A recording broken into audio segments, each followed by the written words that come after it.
Hello student, আজকে given sample হলো copper sulphate. Copper সালফেটের মলিকুলার ফর্মুলা তোমরা জানো, CuSO4.6H2O।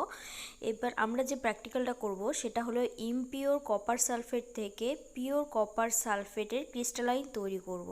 তো এটা করার জন্য আমাদের ওয়িং মেশিন লাগবে, আর কি লাগবে, ওয়েট বক্স লাগবে, আর কপার সালফেট লাগবে। তো আমাদের এই প্র্যাকটিক্যালটা করার জন্য 6 to 8 গ্রাম কপার সালফেট লাগবে। তো ফার্স্টে আমরা তিনটে 2 গ্রামের ওয়েট আমরা বসিয়ে দেবো এবং ওয়িং মেশিনে 6 গ্রাম কপার সালফেট মেজার করব। মেজার করার পরে কি করব, টোটাল যে সল্ট আছে ইমপিওর কপার সালফেট এটা কালেক্ট করে নিয়ে আমরা এর সলিউশন তৈরি করব। সলিউশন তৈরি করার জন্য আমাদের একটি 100 ml বিকার লাগবে এবং সেটাকে আমরা ডিস্টিল ওয়াটার দিয়ে ট্যাপ ওয়াটার দিয়ে ক্লিন করে ডিস্টিল ওয়াটার দিয়ে রিন্স করে নেব। আচ্ছা, ওয়িং মেশিনে ওয়েট করার সময় মেক শিওর করতে হবে যে সুইচটা রয়েছে তার অসিলেশনটা জিরোতে গিয়ে টিপ করে, দেন আমরা ক্যালকুলেট করতে পারবো। এটা আমরা নর্মাল ওয়াটখারা ইউজ করছি, পরে গিয়ে আমরা ইলেকট্রিক ওয়িং মেশিন ইউজ করতে পারি, আর নর্মাল যেটা এয়ারটাইট ওয়িং মেশিন রয়েছে সেটাও ইউজ করতে পারি। এটা আমাদের অ্যাভেলেবেল ছিল, সেজন্য আমরা এটাতে ওয়েট করছি। আচ্ছা, যেটা বলছিলাম, তো আমাদের 100 ml বিকার ক্লিন করার পরে পুরো সল্টটা ওতে ঢেলে দেবো। ঢালার পরে আমরা কি করব, 20 to 30 ml distil water add করব to make the copper sulphate solution. আচ্ছা, এর সাথে আর কি করব, 2 to 3 ml আমরা ডাইলুট H2SO4 যেটা র্যাকে অ্যাভেলেবেল থাকে সেটা ইউজ করব। করে নিয়ে আমরা কপার সালফেটের সলিউশন তৈরি করব। আচ্ছা, এটার সলিউশন যাতে পুরো সল্টটা ইজিলি সলিউবল হয়ে যায় সেই জন্য আমরা গ্লাস রড দিয়ে কন্টিনিউয়াসলি এটাকে শেক করতে থাকব।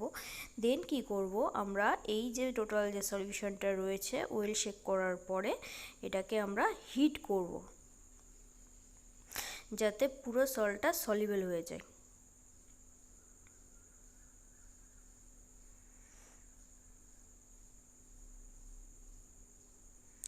আচ্ছা, এরপরে কি করব, দেখতেই পাচ্ছ ডাইলুট H2SO4 আমরা নিয়েছি। নিয়ে এবার তুমি 2 to 3 ml এর মধ্যে তোমার যেটা ইচ্ছা সেরকম একটা ml নিয়ে সলিউশনটা তৈরি করবে। আমি এখানে 2.5 ml নিয়েছি, না সরি 2 ml নিয়েছি, নিয়ে সলিউশনটা তৈরি করেছি। তো হিট করার পরে আমরা ফিল্টার পেপার দিয়ে আর ফানেল দিয়ে এটাকে ফিল্টার আউট করব। ফিল্টার করার পরে যে সলিউশনটা পাবো সেই সলিউশনটা দেখো নিচে যেটা চীনা ডিশ দেখা যাচ্ছে সেরকম একটা চীনা ডিশ, কিংবা এটাকে মোটরও বলা হয়, তো মোটরের মধ্যে নিয়ে নেব। হিট করার সময় মেক শিওর করতে হবে যে টেম্পারেচার 60 to 70 ডিগ্রি থাকার কথা।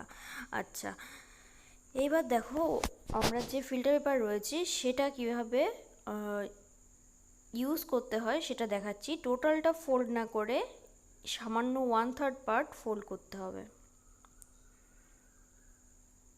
করে নিয়ে ফানেলের সাথে ডিস্টিল ওয়াটার দিয়ে, সামান্য ডিস্টিল ওয়াটার দিয়ে এটাকে লাগিয়ে দিলে আমাদের যে ফিল্টার করার যে প্রসিডিওর সেটা ইজি হবে, মানে টাইম কনজিউম করবে।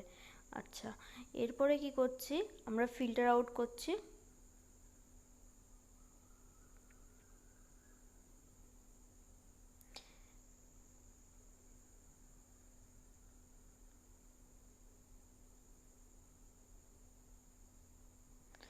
ফিল্টার করার পরে চীনা ডিশে যে সলিউশনটা পেয়েছি কপার সালফেটের, সেই সলিউশনটাকে বয়েল করব। বয়েল করলে কি হবে, এর যে সলিউশনটা রয়েছে সেই সলিউশনের ভলিউম আমরা 1/3 করে কমিয়ে দেব।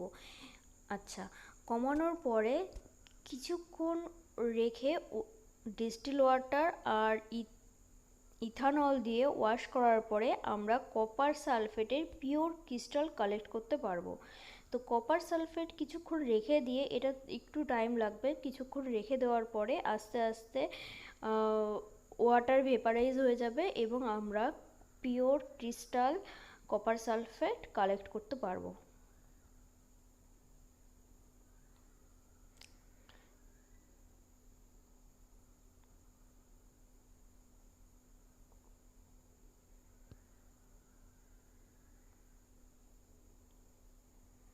ফিল্টার পেপারটা ফানেলের গায়ে ভালোভাবে লাগার জন্য এটা ফিল্টারেশনটা ভালো হয়েছে, মানে কম টাইমের মধ্যে হয়ে গেছে। আচ্ছা, এরপরে এটা দেখছো বয়েল করতে বসিয়ে দিয়েছি। মেক শিওর করতে হবে আমাদের যে বুলেটটা রয়েছে সেটা অক্সিডেশন বার্নারটা রয়েছে সেটাকে অক্সিডেশন ফ্লেমে রাখতে হবে।